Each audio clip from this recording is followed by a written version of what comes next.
Andrew. I mean, you and Ruth actually recently appeared together on the Health Service Journal podcast, but that was before, I think, Andrew, you announced that your board had approved integrators in 4 of the 6 boroughs you cover, so Bexley, Lambeth, Lewisham and Southwark. I think you can now add to that list Bromley with the One Bromley partnership. So, I mean, I was fascinated when I heard that you'd done this just a few weeks really after the 10-year plan was published. So tell us how you've been able to make such fast progress in putting these kind of alliances together. Okay, well, look, you're right on Bromley, just to say, and by the time we get to the end of September, Greenwich will be in possession of an integrator as well. So I'll talk a bit about them. And just to say, I'm the London League for Neighbourhoods. The integrator program is a London-wide program, and I expect that by the time we get to Christmas, more than half the capital will have integrators in each of the boroughs. Is the first thing to say. And secondly, I mean, we have started early, so we've not waited for the 10-year plan to tell us neighbourhoods are a good thing. So new Labour government, July, very clear broadcasting of the 3 shifts and a neighbourhood health service. And as I say, we're coming up to the anniversary of our first sort of work programme. Good to say, the first of our workshops, and we're delighted to have Ruth in attendance. We're also delighted to have Barts in the London, Imperial, we had Croydon Health, we had Guys of St Thomas's. We had a workshop about the out-of-hospital system with hospitals directly involved, and we've deliberately sought to build a consensus. So London has a target operating model published in May, but it was written in January, in truth. And January through May was making sure that we had a consensus or a single voice across London for what it had to say. The London-wide LMCs are signatories, the Mayor's office is a signatory, all of the ICBs across the capital, and our councils, London councils that could go on. So in terms of what we are doing, integrators are 2 things.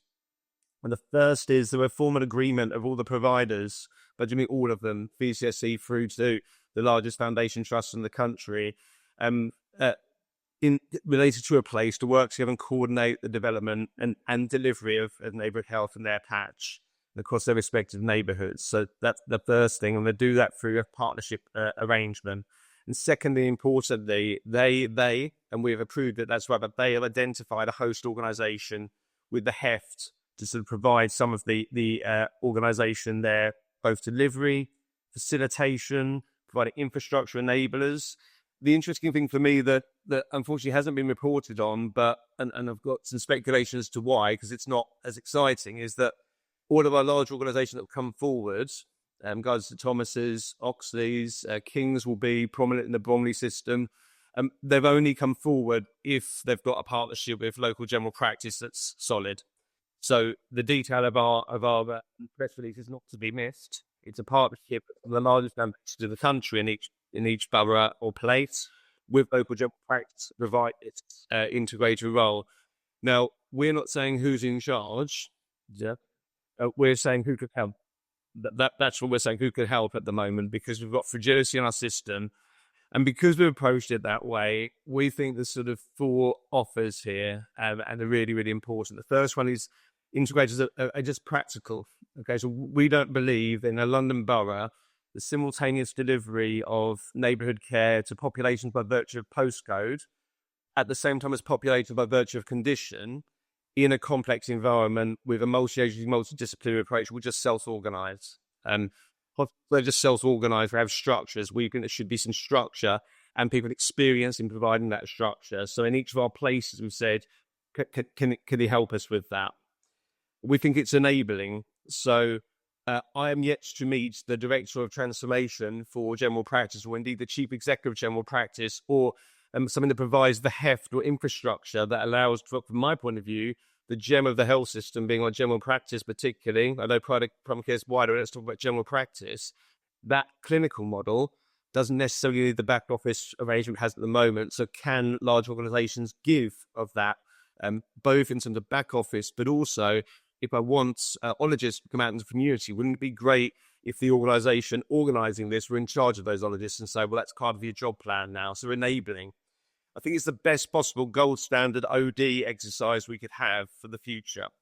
So I don't want to find out that hospitals don't particularly get on with general practice, who don't get on with councils at the point at which we let multi-neighbourhood contracts. I want to know that already and then be dealing with it. And so in these collaborative entities, we're encouraging absolutely the formation of entities that could hold contracts as a partnership. So we get away from that who's in charge bit. I'm the general practice or the federation or old school, go back far enough, fund holder. And I'm telling you what to do. And I'm not the acute, he's predatory telling you what to do. Can we work together? And finding the bit that excites me most is away from the plan, but it's the opportunity.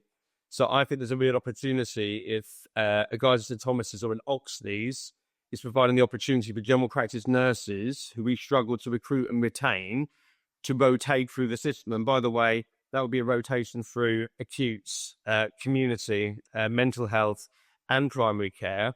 I think that provides a career plan, and I'd be delighted to be in a position where we say we've got a Southwark nurse or a Lambeth nurse, and by the way, when they see you, they know the wider system. So there's an opportunity in workforce. I think there's opportunity in research and development because we're going to have populations with a data set right across health and care, and I could go on. The point being, the opportunity is beyond just its holding of contracts, and dare I say, beyond just neighbourhood health.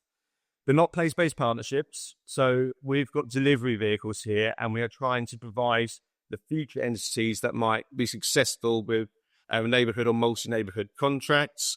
And there's definitely a Londonness about them. So we've deliberately seen a London, and in our case, a South East London programme, because if they look wildly different in each borough, that's a considerable challenge, isn't it, for organisations like Guy's, who at any point in time would discharge substantively to 12 to 14 London boroughs each day. And each of those boroughs will have at least 3 and up to 7 or 8 neighbourhoods. So we can't do things differently unless it's good reason, but localism is important. Londoners have told us they want a core, consistent offer. And if you don't mind, a few things I expect to see off the back of this. Well, of course, I expect illness to be cured and all of those good trite things that I might say to you, but there's some pretty basics that we'd like to see. We'd like to see vulnerable residents who are currently turning up to GPs as patients because they've got a housing issue and they want a doctor's letter. That's their actual problem. And we'd like to have an integrator that might have organised things across housing, local government and the health service to say, well, actually, you don't need that letter and you can't afford that letter either, but we've created a system where no one can inform you of that. And so that's difficult. You want to be in a situation where you don't go to general practice to see a sign that says, at short notice, your practice is closed. We'll get back to you about where we can disperse this list, because we would have spotted that beforehand and put in the support, of course, a partnership. Because in general practice in London, over the last 10 years, we've lost 20% of our practices. Now, some of them are amalgamated, but a lot of them have closed. So we do see the sort of fragility. And really importantly, I think if we perfect this, we'll get to the position where the housing officer has told the GP, we haven't seen Matthew for his early morning walk this morning. We're a bit worried about him. Can we have a look in? And really importantly, we'll have residents to say, actually, I'm part of a neighbourhood. I know where to get cheap food. I know what to do if I'm a bit concerned about my son's mental health. I know the club I can go to. So we've got an ambition for an integrator that can organise these things.